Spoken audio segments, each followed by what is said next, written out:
Bangkok, March 16th, 1976.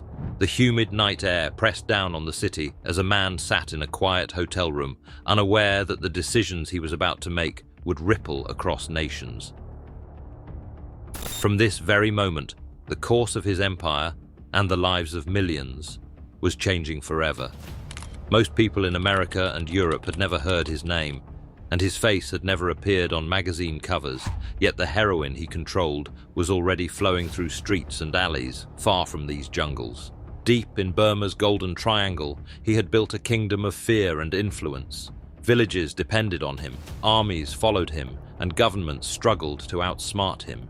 A father whose business destroyed lives, a warlord who claimed to fight for freedom, and a man who called himself the George Washington of his people. His name was Khun Sa. This was the night that set the stage for one of the deadliest and most cunning drug empires the world had ever seen.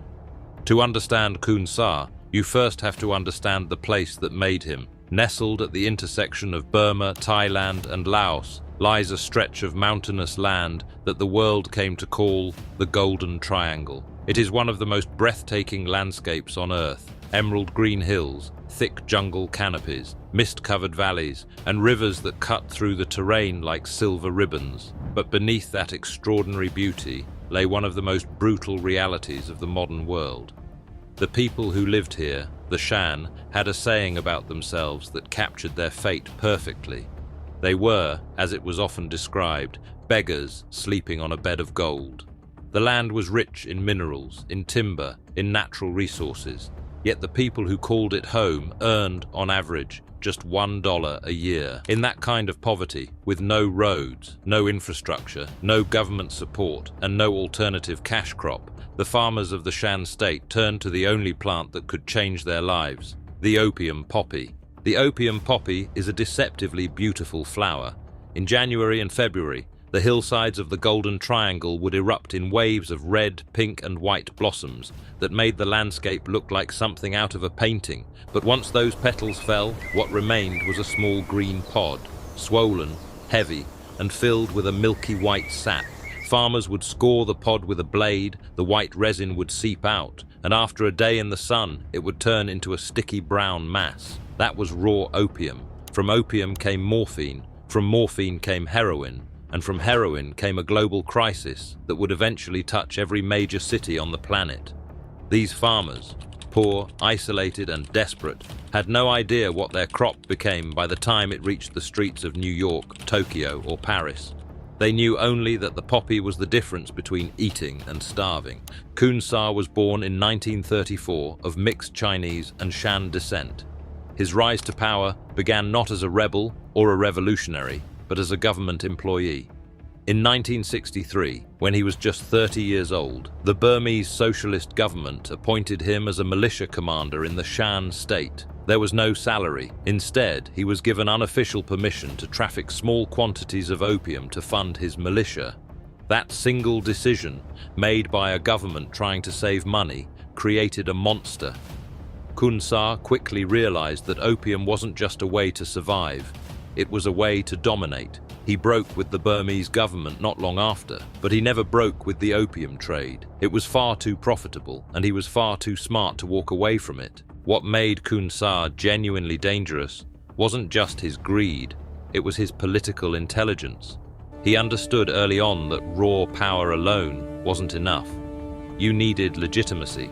You needed a cause. And so he wrapped his entire drug empire in the flag of Shan independence.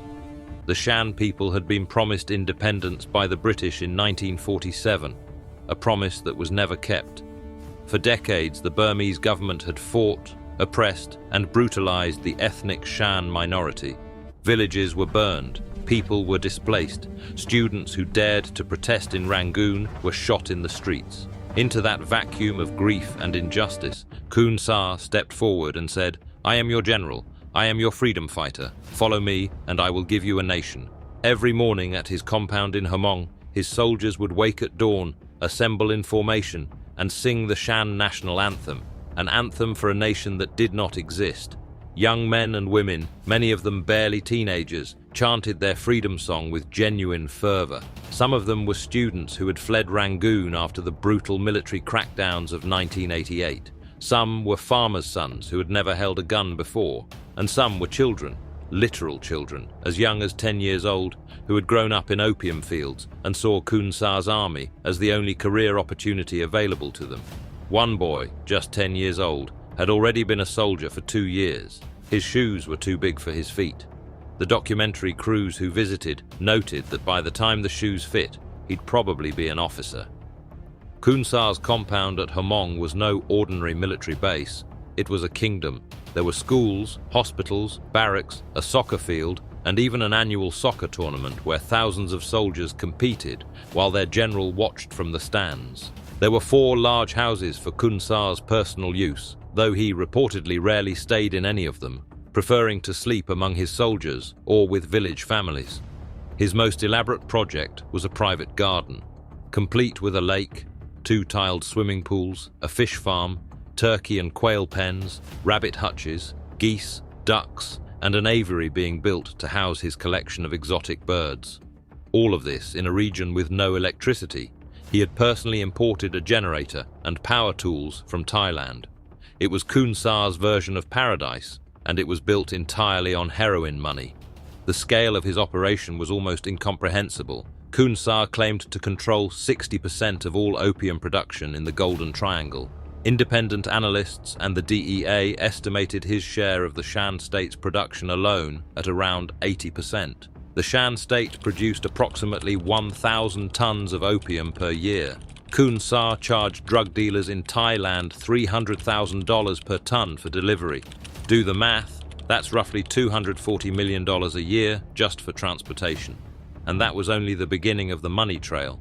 Once that opium was refined into heroin and distributed across the world, its street value exploded. The heroin that Khun Sa supplied would eventually be worth more than $200 billion on the streets of cities worldwide. In one record-breaking season, the Golden Triangle produced 2,000 tons of opium, enough to refine into 200 tons of pure heroin, enough to supply the entire world for 5 years. The farmers who made all of this possible saw almost none of that wealth. A farmer who spent an entire season growing and harvesting opium might walk away with $600 if he was lucky. More often he was paid not in cash, but in salt or clothing. The raw opium would be collected by Khun Sa's traders, carried by mule to secret jungle laboratories, boiled down into morphine base, and then further refined into number 4 heroin, the purest grade in the world. Half of every batch produced in the Shan state was headed to the United States. The other half went to Europe and the rest of Asia. The entire supply chain was guarded at every step by Khun Sa's army. The relationship between Khun Sa and the Thai government was one of the most extraordinary examples of open hypocrisy in modern geopolitical history. Thailand had publicly pledged to crush the Golden Triangle drug trade. The United States gave Thailand $26 million specifically to fight Khun Sa's operations. Yet the evidence on the ground told a completely different story. The same border police who were supposed to arrest Khun Sa were delivering daily rice rations to his camp. The road that supposedly didn't exist, the one leading from the Thai border directly to Khun Sa's headquarters, was being quietly repaired every time the Thai military blew it up. Thai agents were making regular secret visits to the compound, not to arrest its owner, but to negotiate timber deals. Thailand had destroyed its own forests and now needed Burmese wood. Khun Sa supplied it. In exchange, Thai officials looked the other way as heroin convoys moved freely across the border. A senior Thai general, when asked why Khun Sa was able to move so freely through the country, gave perhaps the most honest answer anyone in his position had ever given. He shrugged and said, "We have to buy some boots. That's normal, I suppose." The DEA was not blind to any of this. In their own written assessment, delivered after they refused to do a filmed interview, they described Khun Sa as a man who had profited from a combination of native intelligence, guile, luck, political acumen, public relations, bribery, and anti-Burmese rhetoric. They acknowledged that he played all sides against the middle. They acknowledged that he was the single largest heroin supplier in the world. And then they added a sentence that was perhaps the most revealing of all. As guests of the Thai government, with whom they had a long history of cooperation, the DEA was not about to voluntarily embarrass their hosts. In other words, politics mattered more than the drugs. The alliance mattered more than the mission. And so Khun Sa kept operating. What made the entire situation even more surreal was the offer that Khun Sa had been making for over a decade and that the United States kept refusing. He wanted to get out of the drug business. He had a plan, a detailed 6-year plan, to completely eradicate opium production in the Shan state. He would bring in agricultural specialists to teach farmers how to grow alternative crops. He would build roads and bridges to get those crops to market. He would allow American observers to come in and monitor every single step of the process. The price tag was $288 million over 6 years. In exchange, he would progressively reduce opium production year by year until it reached zero. The US government said no. They said making a deal with a criminal was against policy. They said it would set a bad precedent. What they didn't say, what they couldn't say without embarrassing themselves, was that in 1972, the United States had paid $1 million to purchase 26 tons of opium and had separately paid the Turkish government not to grow the crop. They had already done a version of exactly what Khun Sa was proposing, but they refused to do it again. And so while Washington deliberated, Khun Sa kept laughing all the way to the bank. In February 1989, the DEA and FBI announced what they called the largest heroin bust in history.